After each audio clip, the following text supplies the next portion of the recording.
meditations will manifest.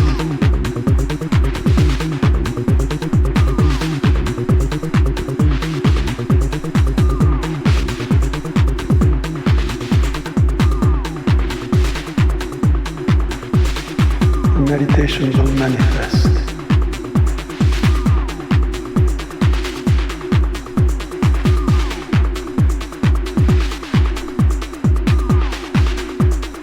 Meditations will manifest.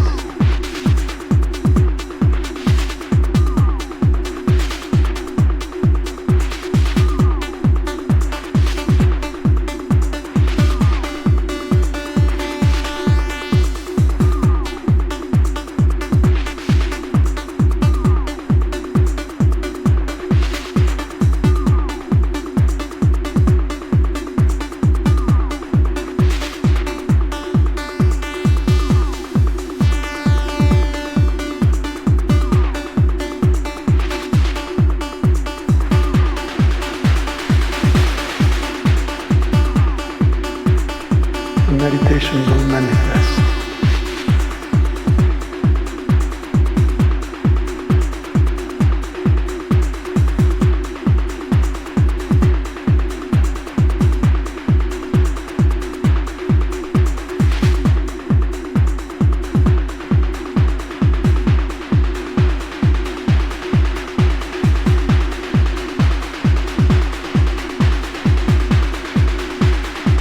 Meditations will manifest.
Rétrologie, on est en 1994, toujours avec DJ Dan. Voilà, qui n'est pas à la maternité pour une fois. On est en 1994, t'es en soirée, par exemple, on a écouté Joe Swing, par exemple. Ouais. T'arrives dans une soirée, qu'est-ce qui se passe dans ta tête, en fait? Qu'est-ce que tu éprouves? Qu'est-ce que tu as? J'ai envie de découvrir plein de nouveaux sons, justement. De plus en plus? Ouais, bien sûr. Ouais. Ouais, c'est clair. Ouais, en tant que DJ, ton papa DJ, évidemment, comme on l'a dit tout à l'heure. Donc, t'as vraiment envie de découvrir de plus en plus des choses. C'était la grosse vague où vraiment l'époque rêve en Belgique à ce moment-là, vraiment des trucs fort agressifs, bonsaï, tous ces machins-là. Où ça devient de plus en plus accessible, en fait.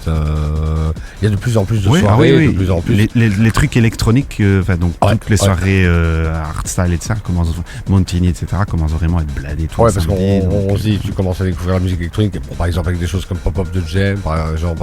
Ça, c'était 4 ans avant. Voilà. Et puis là, ça devient de plus en plus accessible aux gens, quoi. Il y a de plus en plus d'offres. Moi, quand j'ai commencé à écouter, c'était 91, 92, les premiers Music Man, genre Speedy G, comme ça, j'allais dans le carré sur le temps de midi écouter Pascal, des Fidji. Il est revenu sur Liège. Ou Anthony, ou Anthony qui jouait des trucs à la papaye, mercredi après-midi, des trucs comme ça.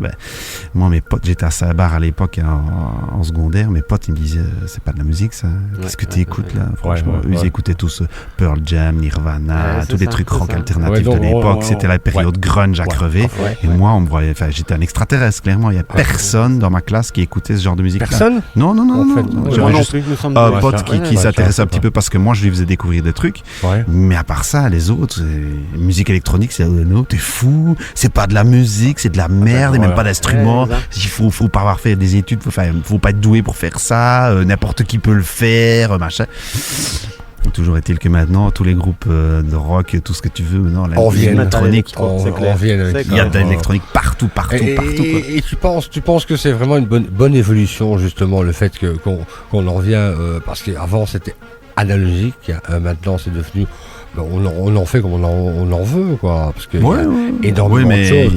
Ça devient comme un bon tant pis, en fait. Mais pour faire de la bonne production, je pense qu'il n'y a rien à faire. Il faut garder de la machine. Tout le monde y revient, en fait, les sites analogiques, pour avoir un certain grain, une certaine chaleur. On est en 94, tu as quel âge, en fait? 20, c'est vraiment le bon âge. J'étais en supérieur et je commençais à sortir beaucoup. T'étais plus du genre à kiffer plus la musique que les meufs, quoi. Ça c'est clair. J'étais déjà avec mon ex-femme à ce moment-là. Jusqu'à 18-19 ans, c'était la musique avant tout, et puis après, c'est clair. Je claquais toute ma thune.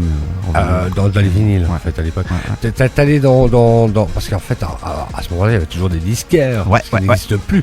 En fait, t'allais un petit peu à Anvers, un petit peu à Gand, ce genre de choses, ou bien à Liège. Plus tard, ça, chez Maxi, à cette époque-là, je pense que j'allais chez chez Music Box de temps en temps, surtout chez Danny, chez Sound of Music, et puis chez Fred aussi. Ou je sais pas si Fred avait déjà ouvert Audiopolis dans le carré à cette époque-là, je crois pas. Je pense pas. Je pense peut-être que Victor avait toujours Victor avec qui avait sorti des vinyles, notamment avec Zentrix, ce genre de choses. C'était qui avait sorti des disques, Vitriol Records. C'était dans ces années-là, 94, 95, 93, je sais pas très bien. Et puis il y a plein de choses qui se sont passées. Par exemple, dans les artistes, tu vas nous proposer quelque chose de terrible, en fait. Un truc hollandais qui est sorti sur un label belge, sur Music Man. Secret Cinema, vraiment le track qu'il a fait connaître au grand public, c'est Timeless Attitude, c'est un méga hit rétro que tout le monde joue quand même. Voilà.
on est en 1994 et nous sommes avec DJ Dan.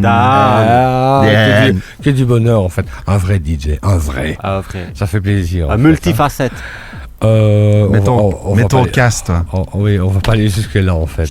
Quand même. Voilà, je te remercie. Voilà. 1994, on y est en plein. En fait, on vient de s'écouter quoi? Timeless Attitude, Secret Cinema. Je vois un petit coup. Secret Cinema.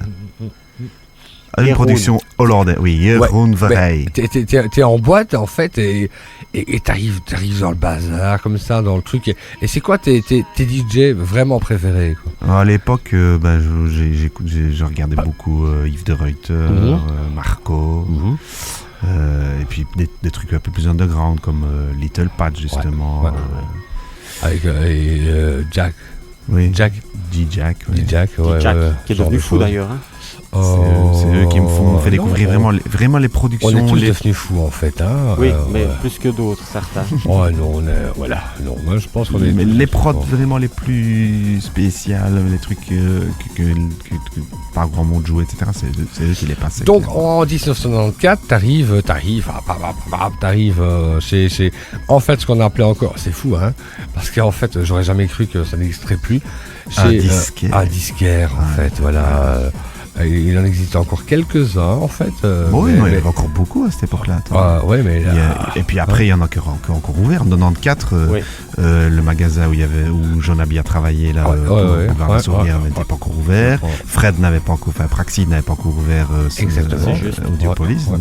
Il y en avait que 3 à Liège. En fait. Et t'allais en Flandre aussi? Parfois, rarement. Parfois chez Music Man à Cologne. Pour trouver des trucs un peu plus pas chez le Hollandais en fait. Ou Music Man, mais à Gand. On va chercher les champignons magiques, mais avant c'était un disquaire. Le Sirius. Chez Sirius, j'ai été, mais c'était après 94, c'était plus dans les années 2000, etc. Là, j'allais chez Sirius. Donc t'allais là et puis tu te disais, comment tu choisissais la musique en fait à l'époque? Bien, écoute bien, c'était bien simple. Les disquaires à Liège en tout cas. J'allais à la soirée le jeudi à la Chapelle. J'allais prendre mon petit déj à 7h ou à 8h du matin quand ça fermait, et à 9h quand Sound of Music ouvrait parce que le jeudi c'était fermé, il allait chercher les nouveautés. J'étais à 9h à l'ouverture et on écoutait les nouveautés, je brossais les cours le lendemain. Donc voilà. Jusqu'à midi, 1h. C'est un petit peu comme le poisson en fait. Voilà. Et on attendait, donc lui il nous faisait écouter les nouveaux trucs, hop, il mettait les disques sur les platines parce qu'évidemment à cette époque-là, tu ne savais pas spécialement voir ce qu'il jouait à part essayer de retenir les pochettes, etc. Ou tourner la tête très vite. Voilà, par exemple. Et à un moment donné, hop, il mettait un truc que tu avais entendu la veille, il dit je prends. Et alors hop, t'étais celui qui était le plus rapide, parce que s'il n'avait que ça avec 6 copies, c'était les gens qui attrapaient la copie. C'était exactement ce que faisait évidemment à Anvers. Les mêmes en fait, mais il y a des fois des choses, ils te baisaient la gueule des fois parce que c'était cher en fait à l'époque. C'était 8-9-10 euros.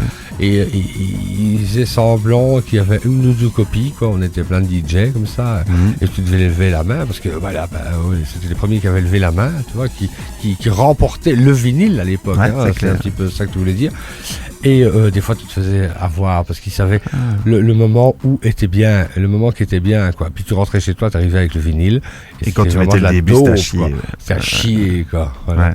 Mais ça, chez Music Man à Gand, par exemple, ce qui était bien, c'est que t'avais des paquets des releases qui sortaient en grosse quantité sur les étagères. Donc le vendeur, qu'est-ce qu'il faisait? Il allait en chercher un, par exemple. Il dit ça, il faut que vous écoutiez. Il mettait sur le platine et puis il te mettait depuis le début. Puis il laissait les 2-3 premières minutes, puis il se faisait écouter un peu ce que ça donnait au milieu, etc. Et toi-même, t'allais chercher dans le rayon le vinyle, quoi. Donc, mais je me rappelle à l'époque, c'était hallucinant parce qu'il y a des trucs où il y avait une vingtaine de copies. Il le mettait sur la platine, il le faisait passer. Et avant même qu'il ait fini de faire écouter le vinyle, le rayon était vide, quoi. Alors, on est en 1994, t'as commencé, on va dire pop-up de James, ce genre de choses, t'as été dans les soirées et tout ça. Jack to the sound of the underground. Et DJ, ton papa était DJ, mais aussi c'était pour faire partie du milieu, pour faire partie de ce mouvement. Je connaissais personne qui était DJ à l'époque, à part mon père. Mais en 94, on revient en 94, là. Oui, là j'ai commencé à connaître plus de gens à force de sortir. Je connaissais des gens comme Xentrix, TC Brain, parce qu'on se croisait dans les soirées, parce qu'eux aussi, ils commençaient à faire le DJ aussi. Donc, et avant ça, tu étais déjà DJ en fait, avant ça? J'ai commencé à acheter mes premières plaques en 1990 et à jouer dans mes premières petites soirées. Toute petite fille en fait à ce moment-là. Non, j'avais 16 ans. Mes premiers disques, j'avais 17 ans, donc c'était en 91. Et une question, ton mentor, si tu en avais un, est-ce que tu as eu quelqu'un, à part ton papa, qui t'a appris le métier, qui t'a influencé J'ai beaucoup appris dans les premières soirées justement à la Chapelle ou au Palace Club en regardant Marco de la Rocca par exemple. Ah oui. Oui. Lui clairement, la façon dont il a amené les morceaux, comme il construisait ses sets, un mec comme Kevin aussi de l'île du Kevin G. Lui, il était très loin dans son truc, mais il construisait des atmosphères. Phil aussi, clairement, quand je le regardais jouer à l'époque, clairement. Parfois, il nous sortait des trucs. Voilà. C'était pas piqué des verres. Hein. Bon, piquer des verres, piquer d'autres choses, quoi, voilà. Ouais, non, mais enfin, en parlant d'autres choses, on va s'écouter des choses, en fait. Voilà. Les deux gros classiques de l'époque que tout le monde joue encore maintenant. Plastic Man. Ce qu'on appelle Minimal maintenant. Spastic, ce qu'on appelle rétro Spastic et l'incontournable Robert Armani, Hit Hard. Ah oui, qu'on entendait, en fait, en plus, au quoi Montigny, en fait. Ah oui, au Montigny. Au Chéri Léon, on en parlera après ça. Gros classique, quoi. Voilà, on y va.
Ça suffit maintenant, on est en 1994, c'est toujours Rétrologie, on est avec DJ Dan. Ouais. C'est bien, on est avec DJ Dan. Qui vient des basses, quoi. Voilà.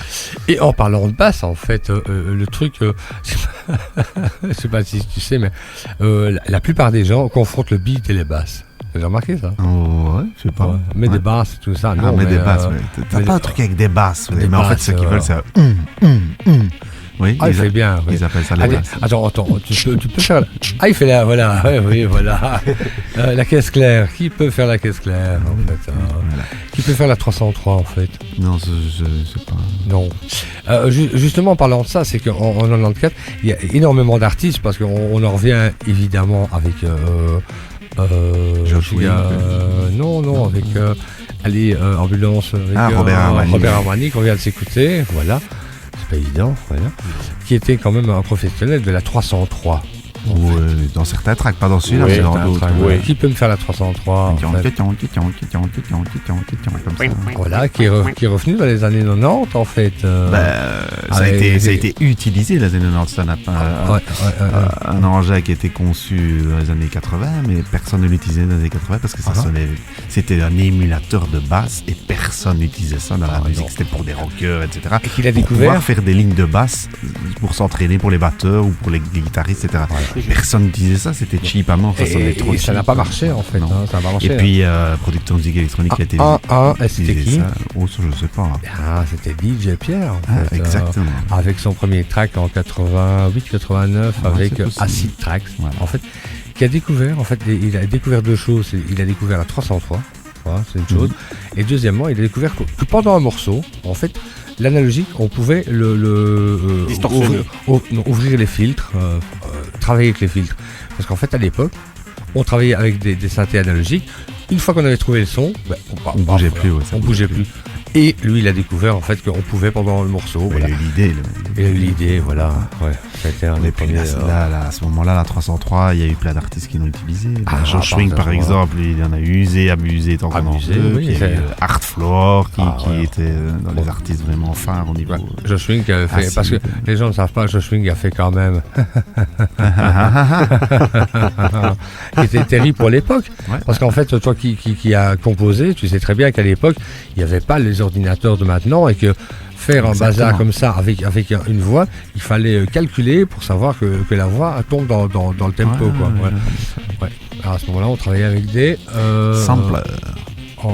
Oui, mais aussi avec quoi? Il n'y avait pas d'ordinateur comme maintenant. Il y avait l'Atari c'était des séquenceurs MIDI et puis voilà quoi. Voilà. Et t'en penses quoi en fait de l'évolution? Parce que maintenant, on a un ordi, on peut tout faire, genre de choses. Ça laisse libre cours à la créativité des personnes. Tu penses qu'il y a d'un autre côté, c'est tellement facile que les gens ne se cassent pas la tête pour aller chercher vraiment des sonorités différentes, etc. Donc, maintenant, tu prends n'importe quel synthé, n'importe quel ordi, tout des plugins virtuels, tu as tous les sons de base directement, et puis les gens ils font des morceaux comme ça. Enfin, je suis désolé de dire ça, mais quand on entend ce que font des producteurs comme Skrillex ou des trucs comme ça, il y a pas. C'est de la recherche au niveau des découpages de sons et de la structure des morceaux, et c'est vraiment fort travaillé à ce niveau-là. Ce qui est assez pathétique. Le son en lui-même. Tu étais informaticien, je pense que l'informatique, ça pouvait amener quelque chose de plus. En fait, des choses en plus. Au début, ça amenait des trucs en plus, bien sûr. Ça amenait des possibilités qu'on ne savait pas faire avant, des rythmiques qu'on n'aurait jamais su faire avant, etc. Donc, mais comme dirait Pierre, qui peut le plus, peut le moins. Exactement. Ah oui, bon, ça c'est fabuleux.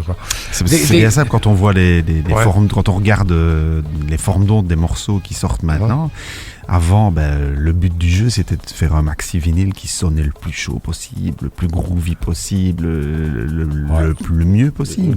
Et maintenant, il y a plein de trucs qui sonnent hyper compressés, méga saturés à crever, où il n'y a plus vraiment de groove, il n'y a plus vraiment... c'est de l'énergie à l'état pur. Et toi, DJ, plus jeune que moi, parce que tu es toujours dans le move, en fait, encore plus que moi, tu conseillerais quoi aux nouveaux en fait qui veulent se lancer dans le bazar en fait? D'écouter de tout, de sortir en soirée, même pas spécialement de rester fermé dans un certain style, même si c'est des gens qui choisissent moi je veux faire DJ électro ou je veux faire DJ machin, qui sortent un peu partout et qui essayent de voir tout ce qui se fait pour se découvrir avant de... C'est ça qui était bien dans les soirées avant, c'est que sur une soirée, il y avait 4-5 DJ qui avaient des styles particuliers chacun et qui t'emmenaient chacun dans des styles différents. Tu vois, par exemple, à la Chapelle, dans les années 90, tu avais un DJ comme Kevin G qui jouait des remixes ou même des versions originales de Dépêche Mode en pleine soirée. Et à côté de ça, il y avait Pat Vision qui te jouait des Léo Anibaldi, des trucs acides, hyper agressifs. Et tous les gens, ils kiffaient tout de A à Z, quoi, clairement. Tout le monde était là en train de... il y avait une soif tout le monde prenait la musique comme elle venait et s'en regardait clairement. Moi, les soirées à la Chapelle, c'était une fois par mois. J'aurais pas su ne pas y aller, quoi. J'étais là à l'ouverture jusqu'à 7 € matin. Waouh. Oui, mais on en prenait plein mis à part ça, parce qu'on va pas faire les vieux qui disaient que c'était mieux avant, tu t'amuses toujours bien dans les soirées. Ça dépend lesquels. Oui, ça vient du fait aussi que j'ai vieilli, clairement. J'aurais 18 ans à l'époque actuelle, je sortirais dans les soirées de Ptimus ou d'autres soirées à Liège. Ou formaté ou des trucs comme ça. Et je suis sûr et certain que je m'amuserais comme un fou parce que à l'époque, ce que je cherchais, c'était d'avoir justement cette énergie et cette musique qui n'était pas diffusée en radio et que personne ne connaissait. C'est ça qui me donnait le kick, quoi, clairement. J'allais en soirée pour écouter de la techno, bam, bam, boum. Et énergie, c'était toute la soirée, ça tuait, quoi, clairement. Ça tuait, pas la radio, mais non, c'est ce que les gens ce que les gens cherchent aussi. Sauf que maintenant les gens ils vont dans une soirée comme à David Guetta bientôt qui va venir à Liège, il y a des centaines des milliers de jeunes qui vont y aller pour écouter ce qu'ils veulent entendre à la radio, quoi. C'est assez pathétique, en fait. C'est pas pathétique, c'est l'industrie musicale qui fait que ça. Ça a été dit. C'est pas mauvais. Moi, à l'époque en 94, quand j'avais 20 ans, autour de moi, dans mon entourage, donc tous les autres étudiants qui étaient autour de moi, etc., comme j'ai dit tout à l'heure, ils écoutaient du rock ou des trucs grunge, etc. C'était mainstream aussi, clairement. C'était des morceaux formatés aussi. Et MTV jouait un très grand rôle à l'époque où ils diffusaient que des trucs comme ça. Partizone, c'était tard le soir. Et là, il y avait encore moyen de s'y retrouver un petit peu pour trouver des trucs un peu plus... Des premiers morceaux de Laurent Garnier, de Moby, etc. Des trucs plus underground qui passaient pas à la radio à cette époque-là. Partizone passait ce genre de trucs là, mais en journée c'était que du grunge, du rock alternatif. Il faut bien dire aussi que des gens comme Laurent Garnier, Moby, ce genre de choses écoutaient du grunge également. Oui, ils s'amusaient bien dans le grunge également. Et j'écoutais tout. Comme je l'ai fait, comme on l'a fait. Laurent Garnier dans ses sets, même toujours actuellement, joue toujours des trucs. Parfois il va taper Josh Swing, un truc rock. Et c'est vrai qu'en 94 on a eu ce truc là où nous les gens électro on était vraiment dénigrés par les autres en fait. Les gens pensaient qu'on était vraiment une secte, ce genre de choses, je sais pas, secte moon, ce genre de choses. Pas spécialement une secte, mais voilà. Ils pensaient qu'on était vraiment, qu'on ne connaissait pas la musique, alors que nous, on était beaucoup plus tolérants. Comme à l'époque où le rock and roll est sorti, où a commencé à arriver, les hippies et tous ceux qui écoutaient ça, leurs parents disaient mais vous êtes des malades, écoutez ça, c'est pas de la musique, c'est du bruit, machin. Ça a toujours été comme ça. Maintenant, la génération actuelle écoute de la dubstep. Personnellement, je ne me reconnais pas du tout dans ce genre de musique. Il n'y a pas le groove qui m'intéresse, il n'y a pas la musicalité qui m'intéresse. Je trouve que c'est de l'énergie pure et dure, mais les gamins de 18 ans ou 19 ans qui écoutent ça, ils s'y retrouvent là-dedans et ils prennent un kick fou quand ils vont en soirée. Tu vas dans les soirées, tu entends ce qui se passe dans les soirées projets, etc. C'est l'orgie, c'est éclate, ils font les fous toute la nuit. Tant mieux pour eux, c'est très bien. Respect à eux, mais il y a une évolution. Essayez d'écouter autre chose. C'est ça en fait le message. Ouais, mais ça c'est déjà ce que mes parents me disaient. Tu devrais écoute. Mais tu l'as fait. Non, pas vraiment. Non. Pas tout à fait. Parce que mon père il me disait. C'est quoi cette musique-là que tu écoutes? Qu'est-ce que c'est que ça? Écoute un peu des trucs avec des textes, je ne sais pas, Jacques Brel ou Dutronc ou des machins comme ça. Je m'y suis intéressé, mais quand j'étais plus vieux, au moment où lui m'a dit ce genre de truc, j'en avais rien à foutre de ce que mon père voulait me faire écouter, clairement. 94, donc il en resterait quoi pour toi? C'est quoi qu'il en reste? Des bons sons, des artistes, des choses qui te sont restées. Les artistes, allez, hop là, 3 d'affilée, hop là. Drax, Richie Houghton, Dave Clark, à l'époque. Ouais, surtout. Merci d'être venu. Ouais, de rien, avec plaisir. On se retrouve bientôt. Oui. Ouais. Et on finit par Drax, justement, Amphétamine, un des hits de l'époque. Voilà, à bientôt. On est en 1994, on repart en capsule. Au revoir. Au revoir.